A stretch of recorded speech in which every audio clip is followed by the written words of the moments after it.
والعاقبة للمتقين ولا عدوان إلا على الظالمين أشهد أن لا إله إلا الله وحده لا شريك له وأشهد أن محمدا عبده ورسوله يا أيها الذين آمنوا اتقوا الله حق تقاته ولا تموتن إلا وأنتم مسلمون فإن خير الحديث كتاب الله وخير الهدي هدي محمد صلى الله عليه وسلم وشر الأمور محدثاتها وكل محدثة بدعة وكل بدعة ضلالة وكل ضلالة في النار اللهم لا سهل إلا ما جعلته سهلا وأنت تجعل الحزن إذا شئت سهلا. Kaum muslimin wal muslimat jamaah salat subuh yang dirahmati Allah Subhanahu wa taala di Masjid Al-Muhajirin. Semoga Allah Subhanahu wa taala memberikan berkah pada kita semua di hari ini dan juga hari-hari setelahnya. Kita melanjutkan dari apa yang kita bahas dari kitab At-Taqrib li Abi Syuja' rahimahullahu taala tentang fikih Syafi'iyah, dan sebagaimana yang tersebar di pamflet bahwa permasalahannya yang akan kita bahas adalah furudul wudu dan sunan wudu. Kemudian sebelum masuk, seingat saya ada PR dari antum semua, PR tentang pertanyaan bagaimana kalau ada hewan yang suci, ya, hewan yang halal menyusu kepada hewan yang tidak halal, atau dikatakan hewan yang najis, seandainya anjing atau babi, ya misalnya kambing menyusu kepada anjing atau babi, itu bagaimana? Para ulama mengatakan ini termasuk jallalah. Jallalah itu hewan yang halal makan dari makanan yang najis. Ya, kesimpulan dari semuanya, Allah Ta'ala alam, yang pertama, kalau dia itu berubah bau rasa, ya menjadi seperti, bukan seperti daging kambing misalnya, berubah, ya, dia berubah seperti daging anjing, ya, atau baunya seperti itu, maka ini tidak dimakan. Yang pertama. Yang kedua, adapun jallalah kalau tidak berubah maka itu halal. Dan lebih baik seandainya ditunda dulu, tidak langsung disembelih, tapi diberi makan yang halal dulu sekitar 3 hari atau beberapa hari sampai kita tenang bahwa ini sudah bersih efek dari makanan najisnya tersebut. Nggih, dipahami atas niki? Baik ya. Jadi bukan berarti si kambing berubah jadi anjing karena mengikuti sifat induknya atau sifat ibu susuannya, tidak, tapi dia termasuk hewan jallalah, yang itu rinciannya seperti tadi. Taib. Qala rahimahullahu ta'ala, faslun wa furudul wudu'i sittatu asya'. An-niyatu 'inda ghaslil wajhi wa ghaslul wajhi wa ghaslul yadaini ila al-mirfaqaini wa ghaslu wa mashu ba'd ar-ra'si wa ghaslur rijlaini ila al-ka'bayn wa at-tartibu 'ala ma dzakarnahu. Fasal tentang fardu-fardunya wudu ada 6 perkara. Niat ketika membasuh wajah, ya, niat ketika membasuh wajah artinya niat wudu itu dilakukan di awal, ya. Ketika memulai perbuatan wudu didasari dengan niat. Ya, kenapa beliau katakan 'inda ghaslil wajhi? Karena niat, ya, karena wajah adalah yang disebutkan oleh Allah Subhanahu wa taala pertama kali dalam ayat. Ya, seandainya kita memulai dengan apa yang disunahkan, yaitu mencuci tangan, maka sejak saat itu niat itu sudah dilakukan, atau mungkin saat berangkat ke tempat wudu, saat berangkat ke kamar mandi meniatkan untuk wudu dalam hati, itu sudah cukup. Ya. Wa ghaslul wajhi, membasuh wajah, mencuci wajah, Wa ghaslul yadainil mirfaqain, membasuh tangan ke dua siku. Wa mashu ba'dhi ra'si, mengusap sebagian kepala. Wa ghaslur rijlaini ilal ka'bain, mencuci dua kaki sampai dua mata kaki. Wa tartibu ala ma dzakarna, dan urut sesuai apa yang kami telah sebutkan. Permasalahan yang pertama dari sini adalah yang pertama, apa itu wudu? Apa itu wudu? Wudu ya dengan di dhammah. Ya, wudu. Wawunya yang pertama di dhammah. Atau juga bisa di fathah, dan dua makna ini berdekatan. Al-wudu dan al-wudu, seperti kata as-sahur dengan as-suhur. Dan dalam bahasa Arab beberapa kata seperti ini, ada beberapa kata yang seperti ini. Ya, dan perbedaannya, kalau al-wudu itu airnya. Air yang kita pakai wudu, ya, itu disebut wudu. Dan wudu adalah perbuatannya. Jadi kalau misalnya kita menciduk air untuk wudu, namanya wudu pakai fathah. Dan perbuatan kita mencuci anggota-anggota wudu namanya wudu. Sebagaimana sahur dan suhur. Ya, sahur makanannya, misal dihidangkan di pagi hari oleh istri kita, ada nasi, ada lauk, ada kerupuk, ada sambal, ya, maka ini adalah sahur. Adapun perbuatan kita makan di waktu tersebut adalah suhur. Ya, na'am. Dan wudu adalah ibadah tersendiri. Ya, menjadi syarat sahnya salat, iya, sekaligus juga ibadah tersendiri. Karena apa? Karena ada perintah Rasulullah SAW secara tersendiri, dan perintah Allah Subhanahu wa taala secara tersendiri. Dan ibadah adalah sesuatu yang Allah Subhanahu wa taala cintai dan ridhai. Ya, Allah katakan dalam Al-Qur'an, "Innallaha yuhibbut tawwabina wa yuhibbul mutatahhirin." Sesungguhnya Allah Subhanahu wa taala mencintai orang-orang yang bertaubat, dan sunnahnya dan nanti adalah ada tentang pembatalnya. Sementara wudu ada syaratnya dan juga ada makruh-makruhnya. Ayat tentang wudu dalam Al-Quran ada dalam surat Al-Maidah yang ya disebutkan di situ, bahkan secara rinci tentang apa saja yang dicuci dan dibasuh di dalam berwudu.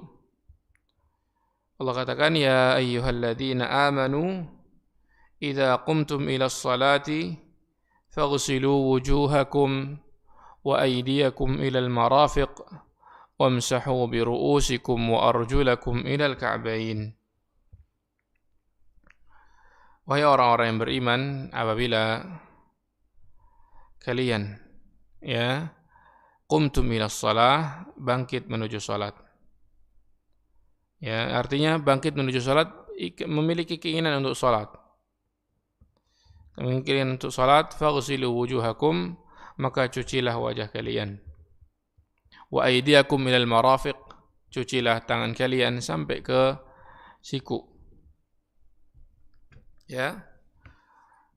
Yang namanya siku adalah pertemuan antara lengan atas, lengan atas dengan lengan tangan yang bawah ini. Nah, pertemuannya ya adalah siku, dan siku tetap dibasuh. Siku dibasuh. Ya. Dan itu batas ya dari Rasulullah SAW untuk kita basuh sampai situ, sampai di siku. Dan kalau ada seorang tidak mencucinya, maka dia terancam dengan ancaman Rasulullah SAW ya, yang semakna dalam hadis, wailul lil aqabi minan nar, celaka tumit dari neraka. Ketika apa? Tidak dibasuh. Jika kita terburu-buru, ya, kemudian anggota wudu tersebut tidak kita cuci dengan sempurna. Kemudian mashu ba'dir ra's, mengusap dengan mencuci perbedaannya. Kalau mencuci adalah ada air yang mengalir pada anggota tubuh kita. Sementara mengusap tidak ada air yang mengalir, dia hanya air yang tersisa di tangan kita setelah kita kibaskan. Ya. Artinya sisa air yang di tangan, bukan membawa seperti ini untuk mencuci kepala. Tapi apa? Dengan sisa yang masih ada di tangan. Kemudian mencuci kaki sampai ke mata kaki, ya, mencuci kaki sampai ke mata kaki. Wa amsahu bi ru'usikum wa arjulakum ilal ka'bain. Ya, ini juga batasan. Bahwa dua mata kaki adalah batasan untuk dicuci dari kaki kita. Bukan berwudu itu sampai ya ke betis atau sampai ke lutut, tidak, tapi sampai mata kaki sebagaimana dalam ayat. Dan keutamaan wudu ya banyak, seandainya kita sebutkan satu persatu, namun cukup kita ambil hadis Rasulullah SAW bahwa ketika seorang mencuci wajahnya, maka berjatuhan dosa-dosanya bersama dengan tetesan air, atau bahkan disebutkan dalam riwayat yang lain bersama akhir dari tetesan air. Ketika mencuci tangannya, maka berguguran dosa-dosa yang dilakukan oleh tangannya bersamaan dengan air atau bersama dengan akhir dari tetesan air. Ya, begitu juga ketika mencuci kakinya. Dan juga Rasulullah SAW mengatakan, inna ummati yud'auna yaumal qiyamati ghurran muhajjalina min atharil wudu, faman istata'a minkum an yutila ghurratahu. Hadis Abu Hurairah. Abu Hurairah mengatakan, faman istata'a minkum an yutila ghurratahu falyaf'al. Ini kalimat yang terakhir adalah ucapan Abu Hurairah, karena ini mudraj dari ucapan beliau. Beliau mengatakan, Rasulullah SAW bersabda, sesungguhnya umatku nanti di hari kiamat akan dipanggil ghurran muhajjalin, memiliki tanda pada ujung-ujung anggota tubuhnya. Tanda tersebut apa? Min atharil wudu, dari tanda-tanda bekas wudu. Abu Hurairah radhiyallahu anhu memberikan satu kesimpulan, namun itu kesimpulan beliau sendiri, di mana suatu hari beliau berwudu dalam keadaan bersembunyi, artinya beliau tidak ingin diketahui orang. Namun ternyata muridnya melihat beliau berwudu sampai ketiak, mencuci tangan sampai ketiak. Nah, kemudian apa? Ditanya muridnya, beliau mengatakan kalimat tadi. Namun ini tidak disetujui oleh sahabat-sahabat yang lain, karena memang jelas ayat dan hadisnya sampai mana? Sampai siku saja. Kata beliau, siapa yang ingin memperpanjang tanda tersebut, silakan. Ini ucapan Abu Hurairah radhiyallahu anhu ketika berwudu dengan apa yang beliau fahami, dan bukan berarti beliau tidak faham terhadap hadis Rasulullah SAW, namun beliau mungkin memiliki pemahaman dari apa yang beliau dengar dari tempat lain. Namun tentunya karena ayatnya jelas, maka kita tidak mengambil ucapan ini dari beliau radhiyallahu taala anhu, walaupun kita tetap mengambil ilmu-ilmu beliau yang lain. Naam.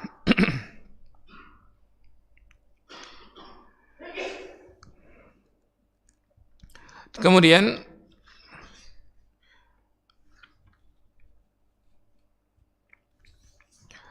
wudu secara istilah adalah mencuci anggota-anggota khusus yang dimulai dengan niat, ya, untuk berwudu, dimulai dengan niat untuk melakukan wudu. Dan anggota khusus itu secara global ada 4, ya, yaitu apa? Wajah, tangan, kepala, dan kaki. Itu apa yang harus dibasuh ketika wudu. Adapun yang lain maka masuk di dalam sunnah-sunnahnya.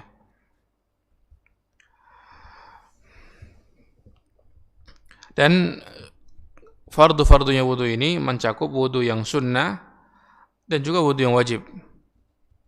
Ya, wudu yang sunnah artinya seandainya seorang memperbaharui wudu karena semata-mata batal walaupun tidak ingin melakukan sholat. Ya, walaupun tidak ingin melakukan sholat. Jadi hanya ingin berada selalu dalam keadaan berwudu.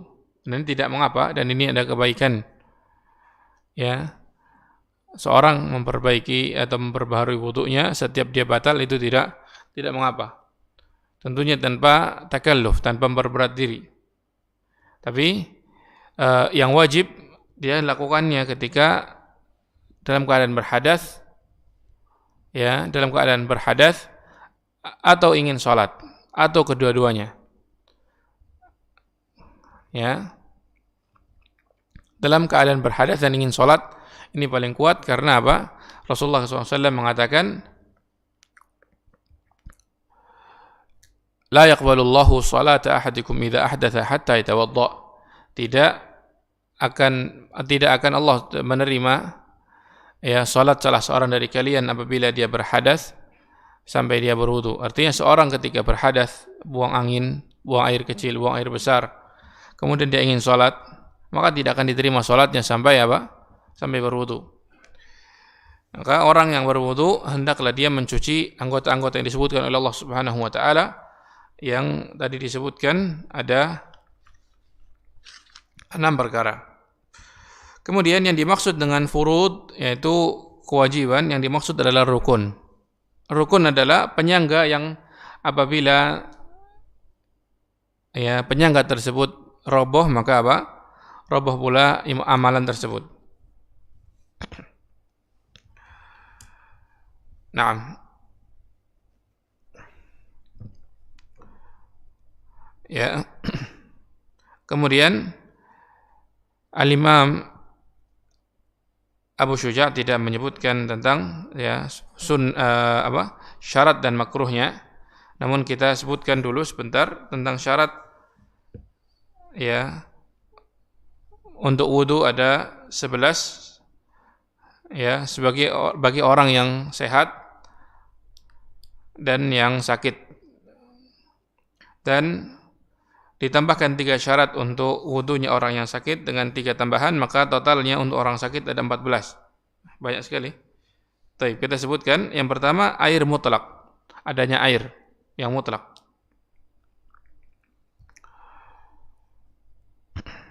Ya. Air mutlak. Ini artinya kalau misalnya seorang berada di tempat yang tidak ada air ya padanya atau adanya air teh, air kopi, maka tidak dia disyaratkan berwudu saat itu. Kemudian syarat yang kedua untuk syarat sahnya wudu adalah harus mengalirnya air di atas anggota tubuh yang dicuci. Ya, maka tidak cukup seandainya seorang mengusapnya dengan tanpa aliran. Karena tidak dinamakan mencuci. Karena yang diperintah dalam Al-Quran adalah suruh mencuci. Berarti kalau begitu, seandainya yang dilakukan sebagian jamaah umrah dan jamaah haji membawa semprotan, gimana? Untuk wudu dia daripada dia keluar, ya sebagian ada yang seperti itu, menggunakan spray untuk apa? Dia gunakan berwudu. Maka kata beliau ini syarihnya Ibnu Qasim, beliau mengatakan tidak sah. Karena yang diperintahkan mencuci, adanya aliran yang mengalir.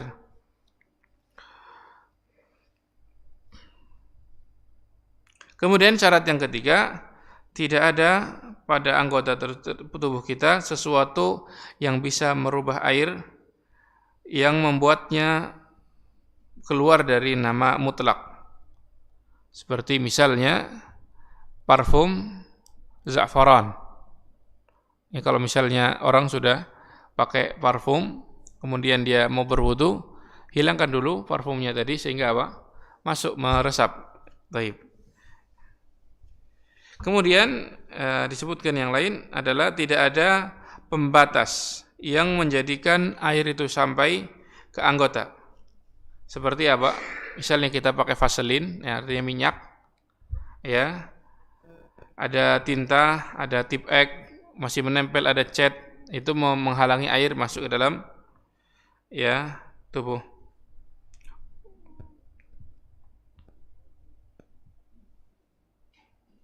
Kemudian syarat yang berikutnya adalah harus Islam.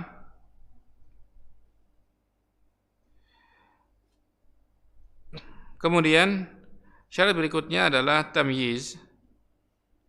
Ya. Tamyiz. Kemudian syarat berikutnya adalah mengerti cara berwudu. Maksudnya cara menggunakan air di wajah bagaimana, di tangan bagaimana. Artinya kalau seorang tidak tahu cara berwudu, dia belajar dulu baru berwudu. Kemudian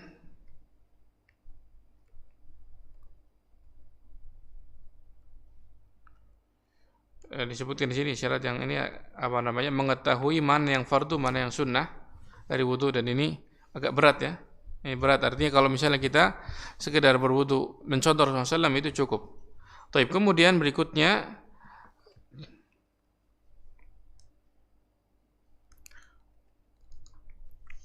di sini disebutkan tidak menggantungkan niat. Seperti seorang mengatakan insya Allah aku mau berwudu. Insya Allah ini kan gantungan. Kalau mau niat berwudu dengan sesuatu yang jazm, yang pasti. Yang berwudu harus niatkan dengan pasti. Kemudian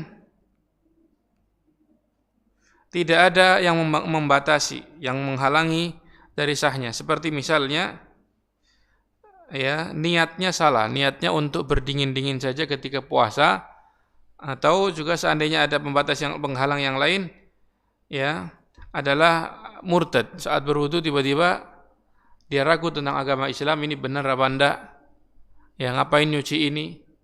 Ya, ini kemurtadan yang bisa terjadi ketika keyakinan itu berubah. Hati-hati dari hal ini. Kemudian ya tidak ada, ini 10 atau 11.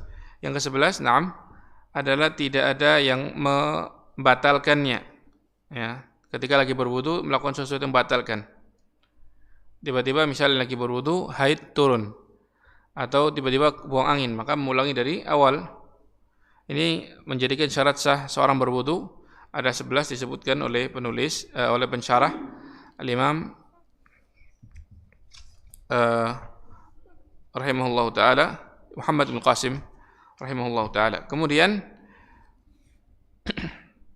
orang yang sakit, ya, sakit termasuk diantaranya adalah orang yang memiliki darurat seperti kencing, beser dan lain sebagainya. Dia yang pertama harus masuk waktu.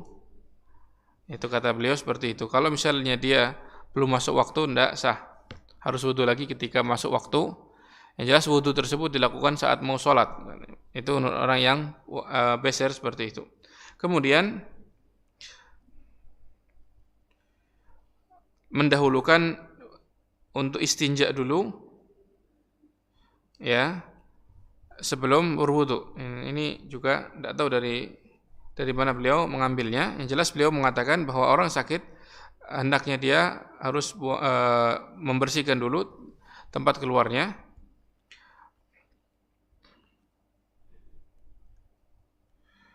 Dan yang terakhir untuk orang yang sakit harus mualat, artinya setelah wudu baru langsung sholat, tidak dibatasi oleh waktu sampai membatalkannya, sesuatu yang membatalkannya. Ini beliau sebutkan seperti itu. Kemudian kita masuk fardunya, yaitu rukun-rukunnya. Rukun-rukun wudu ada disebutkan oleh beliau ada 6 perkara. Yang pertama mencuci kepala, mencuci wajah, mencuci wajah.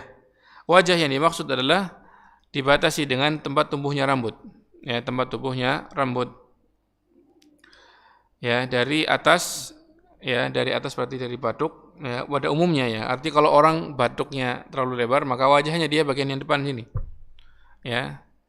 Maka apa? Ya dia cuci bagian depan sampai ke bawah sampai ke jenggot. Kemudian juga dari kanan kiri sampai dari telinga sampai telinga.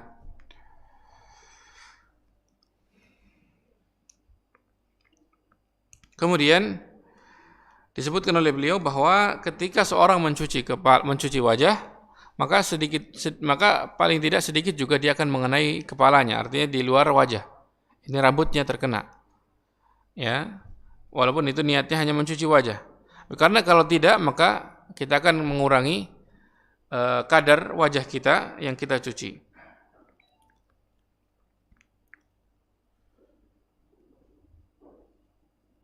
Kemudian juga di antara hal yang dicuci adalah darinya jenggot. Ya, jenggot itu mencakup dari ujung rambut sini sampai ujung rambut sini. Ya, dan itu yang ada di kamus-kamus bahasa Arab. Bahwa yang disebut jenggot bukan hanya yang di dagu, tapi juga yang di pipi dari kanan dan kiri. Itu adalah al-lihyah. Maka seorang ketika menjaga jenggotnya, sebagaimana perintah Rasulullah SAW, dia menjaga dari semua sisinya. Kemudian yang ketiga adalah mencuci dua tangan sampai siku. Kalau tidak memiliki tangan bagaimana? Seorang misalnya buntung, Allah ciptakan seperti itu, atau terjadi kecelakaan padanya. Kalau masih ada yang tersisa dicuci sisanya, ya. Kalau dicuci sisanya, maka ini cukup. Kalau masih ada sisa, kalau sudah tidak ada sama sekali, maka tidak. Gugur darinya kewajiban ini. Gugur darinya kewajiban mencuci.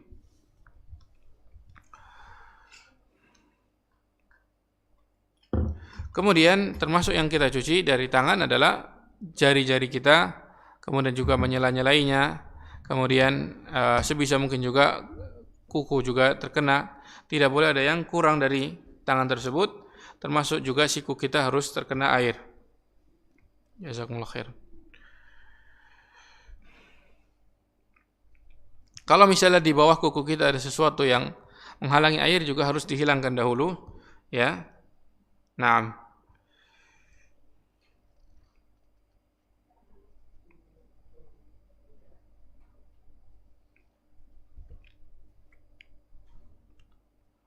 Kemudian mengusap kepala. Mengusap kepala yang dimaksud usap yang wajib sebagian. Datang dalam hadis Rasulullah SAW ketika Utsman radhiyallahu anhu mencontohkan wudu Rasulullah SAW, beliau mengusap seluruh kepala. Dan ini paling afdal. Itu mulai dari awal ya sampai ke tengkuk kemudian kembali. Adapun yang disebutkan oleh beliau kadar minimal. Seandainya seorang mencuci hanya di depan atau bagian mana, yang penting sudah ada yang dia usap dari kepalanya, maka itu cukup. Dan seandainya seorang perempuan menggunakan kerudung pun, dia usap di atas kerudung juga boleh. Ya boleh, diusap di atas kerudungnya. Atau seorang menggunakan sorban imamah, ya dia usap di atasnya juga diperbolehkan.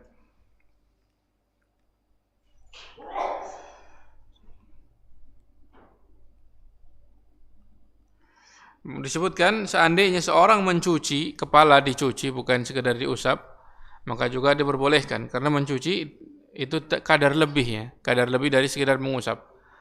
Karena berarti airnya lebih banyak. Kemudian juga maka seandainya kalau kepala dispray tadi, hanya kepala tidak apa-apa, atau sekedar menempelkan tangan basah ke kepala ini juga cukup. Ini kadar cukup. Kadar terbaiknya bagaimana? Mengusap dari depan ke belakang kemudian kembali lagi. Ya, naam. Kemudian termasuk dari mengusap kepala adalah mencuci atau mengusap telinga. Mengusap telinga. Kemudian yang kelima adalah mencuci kaki. Mencuci kaki ini bagi orang yang tidak memakai sepatu atau kaos kaki ya dalam keadaan berwudu. Ya, karena ada hadis membolehkan seorang mengusap ya mengusap dari sepatunya atau kaos kakinya ketika dia dalam keadaan memakainya dalam keadaan berwudu, bagi seorang musafir 3 hari 3 malam, bagi seorang yang mukim sehari semalam. Berarti 5 kali waktu salat dia boleh mengusapnya. Tidak mencuci, dia hanya usap, dan yang diusap bagian atas. Yang diusap bagian atas. Kalau seorang musafir, dia pakai sepatu, apalagi di daerah dingin, dia tidak ada ganti, dia seandainya buka tutup ya kaos kakinya, sepatunya, maka memberatkan, maka dia tidak mencucinya, hanya mengusapnya. Ya. Dan termasuk yang dicuci adalah jari-jari dan menyela-nyelainya. Ya, kemudian juga dia cuci sampai ke mata kaki. Ini batasan cuci dari kaki adalah sampai ke mata kaki, bukan sampai lutut atau sampai betis, tapi dia sampai mata kaki, dan mata kaki kita cuci juga. Ya, itu cukup sebagaimana dalam ayat. Kemudian yang terakhir adalah tertib. Tertib artinya adalah mengurut. Tidak boleh seorang tangan dulu, dia cuci, kemudian baru wajah, kemudian kaki, kemudian terakhir kepala misalnya. Maka ini tidak benar. Karena Allah Subhanahu wa taala memulai dengan urutan yang disebutkan dalam ayat tersebut, fausilu wujuhakum wajah wa aydiyakum tangan ilal marafiqi wamsahu bi ru'usikum kepala wa arjulakum dan kaki ilal ka'bain sampai ke mata kaki.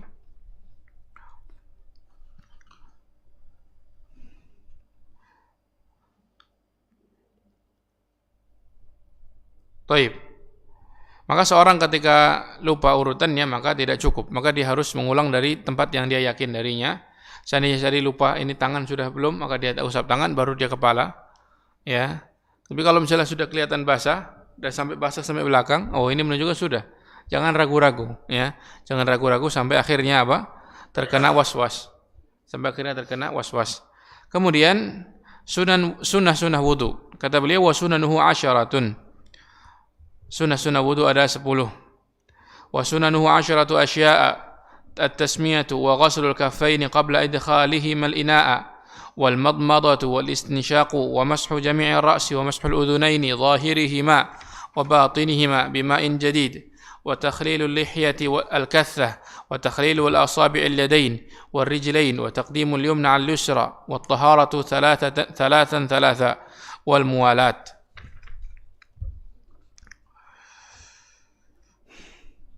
Sunnah wudu ada 10.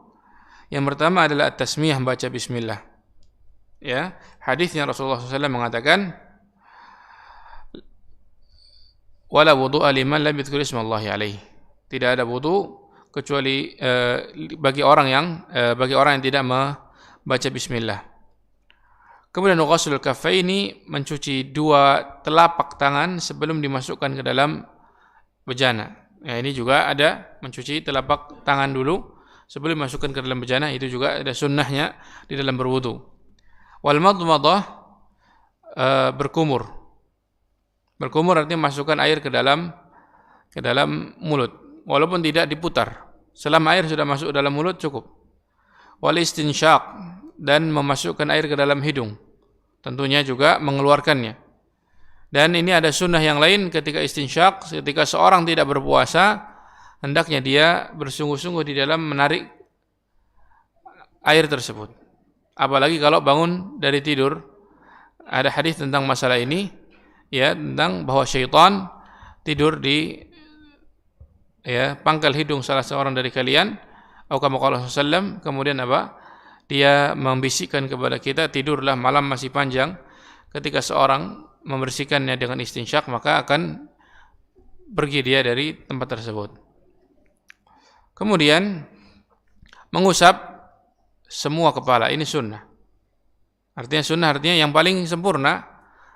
Seandainya dia meninggalkannya atau dia mengusap kerudungnya atau mengusap imamahnya, itu juga sunnah yang lain.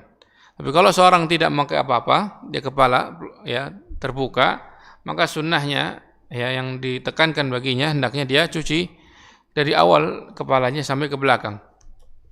Ya. Taib. Wa mashul udhunain zahirihima wa batinihima, mengusap dua telinga luar dalam.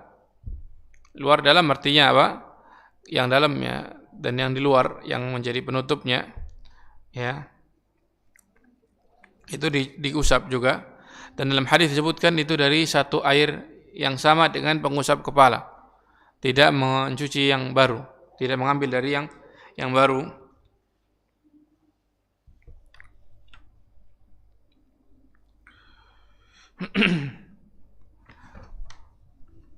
Tapi oleh beliau disebutkan di sini zahirihima wa batinihima bima'in jadid. Ya. Ya. Namun dalam hadis disebutkan ada riwayat yang dengan bighairi ma'ir ras, itu adalah tambahan yang lemah. Wallahu taala alam. Kemudian di antara sunnah yang disebutkan takhlilul lihyah al-kathah, menyela-nyelai jenggot yang lebat. Ini juga sunnah ketika mencuci muka, sekaligus menyela-nyelai jenggot, ya, disisir dengan tangan agar agar masuk ke dalam rambut-rambut yang ada di wajah tersebut. Kemudian di antara sunnah juga adalah menyela-nyelai jari-jari tangan, ya, ketika mencucinya. Di antara sunnah juga adalah menyela-nyelai jari kaki, dan kemudian di antara sunnah adalah mendahulukan yang kanan daripada yang kiri. Artinya seandainya seorang berwudu kiri dulu, misalnya lupa, maka langsung dia cuci yang kanan, tidak mengapa. Tidak perlu diulang yang kirinya. Kemudian di antara sunnah adalah mencucinya 3 kali. 3 kali, ya. Di antara sunnah juga adalah al-muwalat. Al-muwalat artinya mencuci setelah mencuci yang lain. Artinya misalnya tangan, berarti setelah dia wajah langsung dia cuci tangan. Tidak misalnya lari-lari dulu kemudian lanjut tangan, ya. Maka ini adalah sunnah-sunnahnya.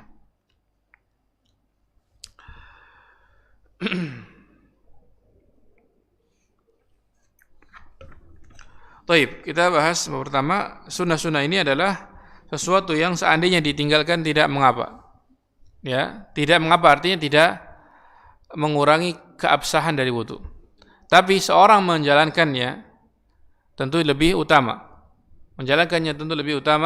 Dan itu adalah yang dicontohkan oleh Rasulullah sallallahu alaihi wasallam dalam wudu beliau. Kalau seorang ingin wudu dengan wudu Rasulullah sallam, ya, dijalankan semuanya, maka ini lebih utama. Dan ada keutamaan dalam hadis disebutkan seandainya seorang berwudu dengan wudu beliau, kemudian dia sholat 2 rakaat tanpa membicarakan sesuatu kepada dirinya, artinya dia khusyuk, dia tumakninah dalam sholatnya, dia tenang mengingat Allah Subhanahu wa taala, tidak membisikkan sesuatu pada dirinya, maka diampuni dosa-dosanya yang telah lalu. Ya, diampuni dosa-dosanya yang telah lalu. Maka seorang yang tentunya mengetahui sunnah-sunnah ini, dia bersemangat untuk menjalankannya. Apalagi di tempat kita keadaan air itu banyak. Karena itu banyak dan waktu kita termasuk luang, ya, bukan orang-orang yang tidak memiliki waktu sampai detik pun dia hitung. Ya, maka tentunya menjalankan yang sunnah lebih baik, ya. Yang beliau sebut sebagai sunnah di sini pertama bismillah sebelum berwudu. Bismillah, dan orang-orang Syafi'iyah mengatakan yang sempurna adalah bismillahirrahmanirrahim, walaupun dalam hadisnya disebutkan hanya bismillah. Kalau dia lupa di awal, maka dia mendatangkannya di pertengahan wudu. Tapi kalau sudah di akhir, maka tidak. Di akhir tidak. Kemudian yang sunnah tadi sebutkan, saya ulang lagi, yang pertama tadi bismillah, yang kedua mencuci telapak tangan sebelum masukkan ke dalam air.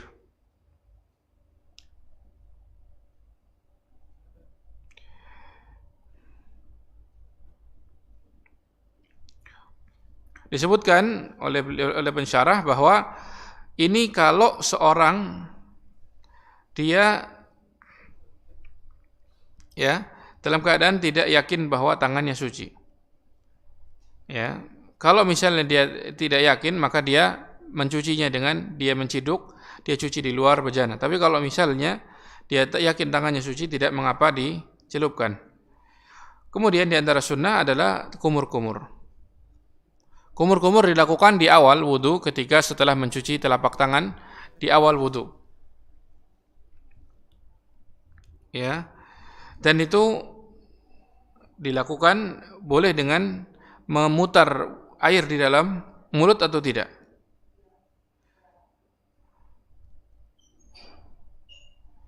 Kalau dia ingin sempurna, dia ambil air, kemudian dia putar, kemudian dia keluarkan. Ini adalah apa? Kumur-kumur yang sempurna. Boleh enggak diminum? Seandainya wudunya pakai air aqua gitu. Daripada eman-eman dikeluarkan, diminum. Ya tidak mengapa, selama air sudah masuk. Air sudah masuk untuk kita kumur, kita bawa ke dalam. Karena ini juga air suci ya, air suci. Taib. Tapi kalau dikeluarkan juga ini sebutkan sesuatu yang paling utama. Kemudian istinsyak masukkan air ke dalam hidung setelah berkumur-kumur. Yang asal dari sunnah ini adalah ketika masuknya air tersebut mau ditarik atau tidak. Ya, mau ditarik ke atas atau dia hanya masukkan sedikit dari hidungnya, ya. Mau dia buang atau tidak, selama dia sudah masukkan, maka ini cukup dikatakan istinsyak. Kalau misalnya ingin sempurna, maka tentunya airnya banyak, ditarik, kemudian dia istinthar, dia buang. Wal mubalaghatu matlubatun fil madmadati wa istinsyaq wal jam'i bainal madmadati wal istinsyaq bi thalathi ghurafin yatamadmadu min kulli minha thumma yastansyaq afdala min al-fasli bainahuma. Mengumpulkan wal mubalaghah dan bersungguh-sungguh itu diminta. Nanti ketika bersungguh-sungguh dalam berkumur, dia ambil air yang cukup, kemudian dia berkumur dengannya, dia keluarkan, sekaligus juga istinsyaq. Itu dituntut, diminta. Walaupun itu sunnah, tapi itu ditekankan. Ya. Dan mengumpulkan antara madmadah dan istinsyak. Artinya tidak memisahnya. Jadi mengambil air sekaligus untuk kumur dan istinsyak, ini lebih afdal daripada memisahnya. Dan hitungannya 3 kali cidukan.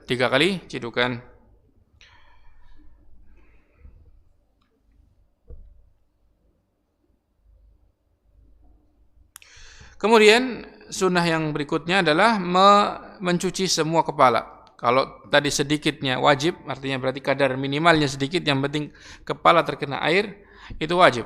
Tapi kalau seluruh kepala dikatakan sunnah, dan itu yang dicontohkan oleh Rasulullah SAW. Kemudian di antara sunnah adalah mengusap 2 telinga luar dalam dengan air yang baru. Ini kondisi yang beliau sebutkan, ya, yang beliau sebutkan. Tapi dalam hadis disebutkan ada mencuci dengan air yang sama dengan cucian kepala. Kemudian menyela-nyelai jenggot dan menyela-nyelai jari-jari tangan dan kaki. Ini juga sunnah dan dari kesempurnaan mencuci tangan dan mencuci kaki. Kemudian di antara sunnah adalah mendahulukan yang kanan, ya, mendahulukan yang kanan dari yang kiri. Maka kalau seorang, ya, misalnya jenggotnya dia wudu di shower misalnya, wudunya di shower, ini tidak mengapa, atau di keran, tanpa disela-selai pun dia sudah masuk dalam, maka cukup, tidak mengapa, tidak disela-selai. Kalau misalnya dia wudu dari gayung yang sedikit, ya, mungkin dikhawatirkan atau kelihatan jenggotnya belum basah, maka dia sela-selai, tidak mengapa. Dan itu sunnahnya. Baik. Kemudian mendahulukan yang kanan dan yang kiri, ini juga sunnah. tangan atau kaki. Adapun kepala dia sekaligus ya, kepala sekaligus karena tidak dipisah kanan dan kiri. Wajah juga sama. Ya, wajah juga sama. Telinga juga sama, ya, telinga juga sama. Tidak dipisah kanan dan kiri.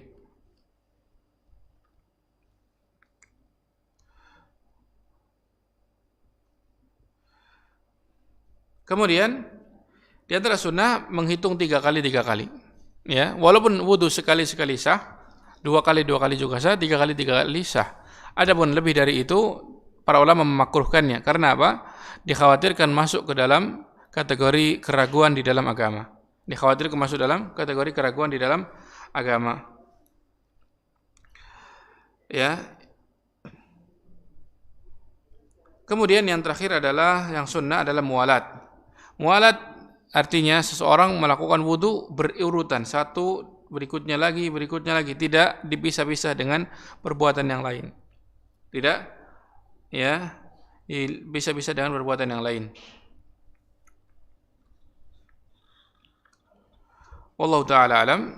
Ya, ini yang kita bahas tentang masalah wudu. Adapun masalah pembatal-pembatalnya kita akan bahas insyaallah taala di pembahasan yang lain. Ya, di akhir buku ini, di akhir pembahasan taharah mungkin. Ya. Yang jelas pada wudu ini sudah kita sebutkan.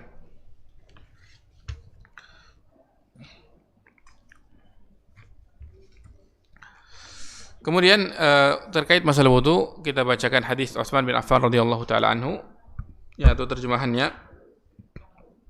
Utsman radhiyallahu anhu suatu hari meminta air ya dalam satu taur bejana. Ya, disebutkan itu dari muridnya beliau itu Humran Maula Utsman. Ya, budaknya Utsman, Humran namanya, yang beliau itu diminta Utsman untuk membawakan air. Maka beliau membawakan air untuk beliau, ternyata beliau ingin mencontohkan wudu Rasulullah SAW.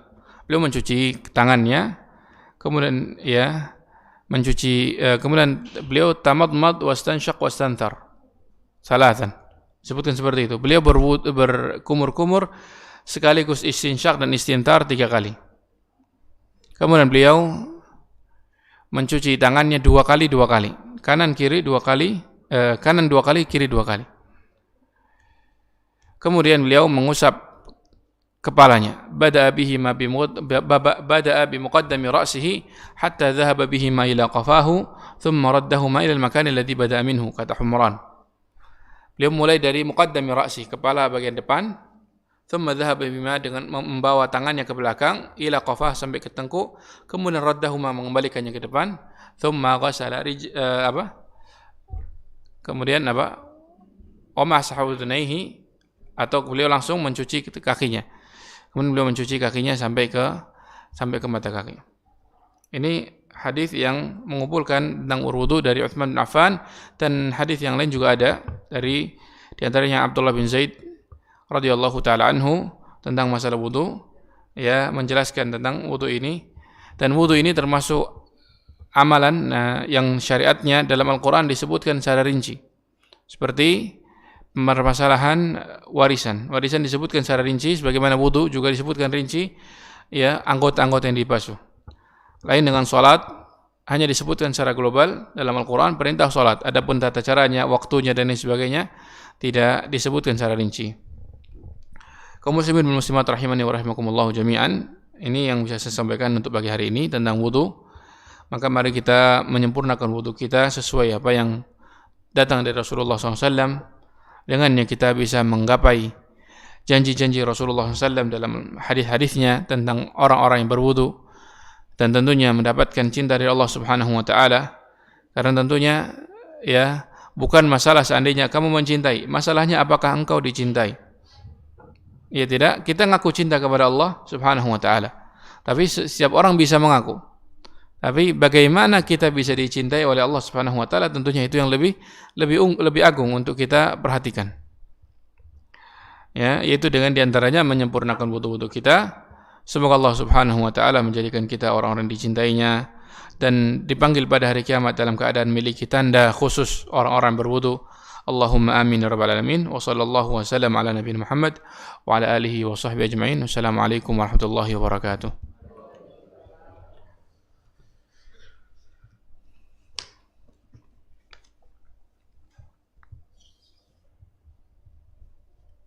Pertanyaan betul?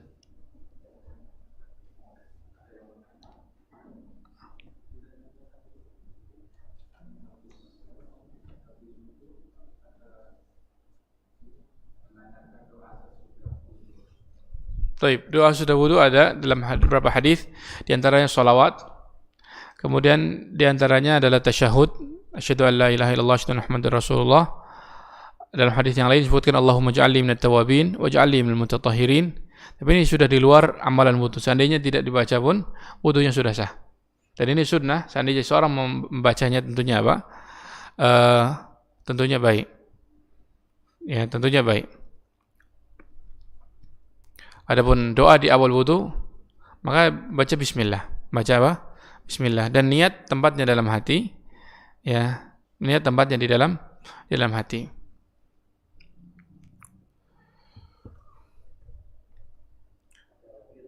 Monggo.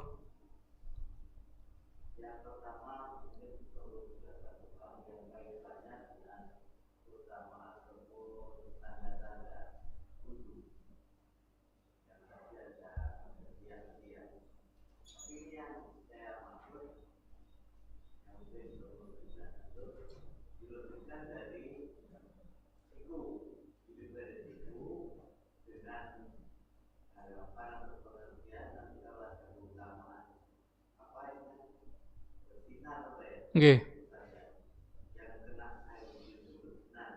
Nggih.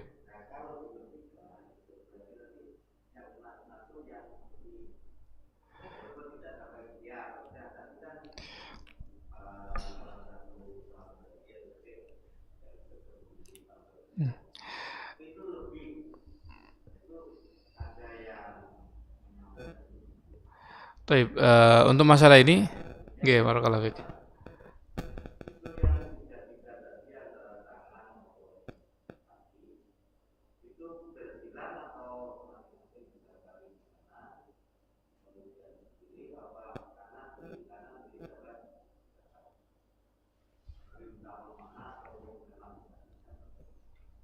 Baik, barakallahu fikum. Pertanyaannya bagus. Yang pertama tentang masalah Quran muhajjalin min athril wudu, ya, bersinar memiliki tanda putih, ya, disebut tahjil, ya, tahjil itu tanda di ujung, Pak. Ya, yang pertama itu tanda di ujung. Jadi kalau misalnya seorang menjadikan tangan ini semua dia cuci, itu bukan tahjil. Ya, bukan tahjil. Kemudian mencukupkan dengan apa yang datang dari Allah dan Rasulnya itu lebih baik daripada kita mentakwil sendiri. Ya, kita disebutkan dalam Al-Quran sampai mirfaqain, maka kita cuci sampai situ, dan itu kita cuci. Walaupun ada ketambahan sedikit, tapi kita niatnya sampai situ cukup. Ya.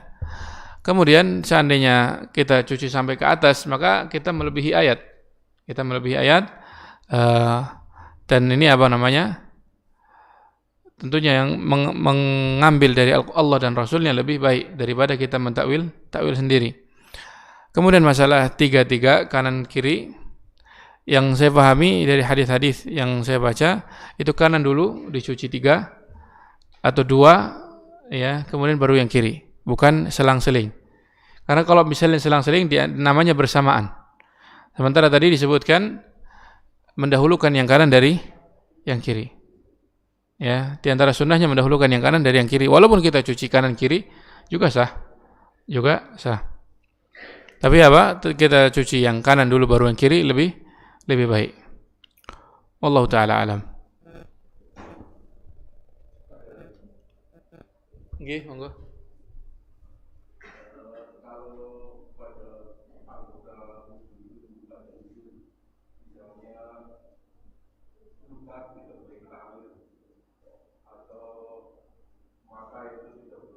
Kena air. Sakit. Nggih sakit, ya.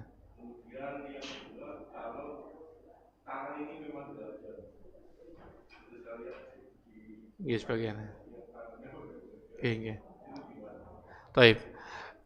Adapun kalau misalnya tidak ada anggotanya maka jelas gugur ya, tidak ada kewajiban untuk mencuci. Mau nyuci dia cukup masuk selama air itu ada, dia masukkan ke dalam air, maka dia dianggap mencuci.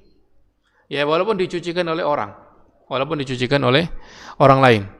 Tapi kalau yang tadi ada luka pada tangan, ya maka dimaafkan juga untuk tempat tersebut karena madarat.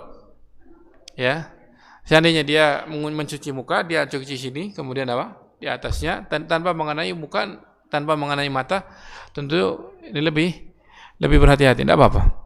Seandainya dia tidak cuci muka sekaligus, ya misalnya memang wajah ya tidak bisa kena air karena mungkin infeksi atau alergi yang lagi kumat misalnya, maka tidak dicuci, ya. Atau dia mau berpindah menjadi tayamum, ya juga tidak mengapa.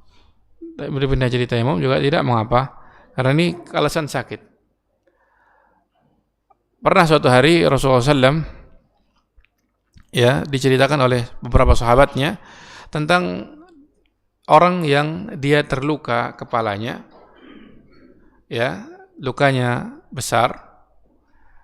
Kemudian qadarullah itu kan perjalanan, Rasulullah SAW tidak hadir saat itu, beliau junub. Kemudian mereka ya ditanya oleh orang tersebut, bagaimana kondisi saya, harus mandi atau saya bagaimana? Kata mereka, ente kan yang luka cuman kepala, ente harusnya mandi. Mandi dia, kemudian mati. Mandi dia mati, habis mandi. Kemudian apa? Rasulullah SAW diceritakan tentang sahabat tersebut, kata beliau, qatalahumullah. Ala sa'alu idza lam ya'lamu fa innama shifa'ul 'ayyi su'al fa innama yakfihi tayammum atau kama qala sallallahu. Mereka telah membunuhnya, semoga Allah membunuh mereka. Didoakan doa yang buruk oleh beliau SAW karena fatwa yang salah dari mereka. Ya, tidakkah mereka bertanya kalau mereka sedang tidak tahu? Namanya obat dari kebodohan adalah bertanya. Ya, maka cukup baginya untuk bertayamum aslinya. Ya, untuk bertayamum. Artinya kalau misalnya seorang bermadarat baginya air, maka apa? Tidak mengapa tidak berwudu, dia ambil tayamum. Ya, dia ambil apa? Tayamum. Tapi kalau misalnya hanya satu tempat, luka yang besar tapi satu tempat dan itu tidak mengganggu kalau kena air yang lain, maka yang tempat itu saja yang tidak dikenai air. Wallahu taala alam. Assalamualaikum warahmatullahi wabarakatuh.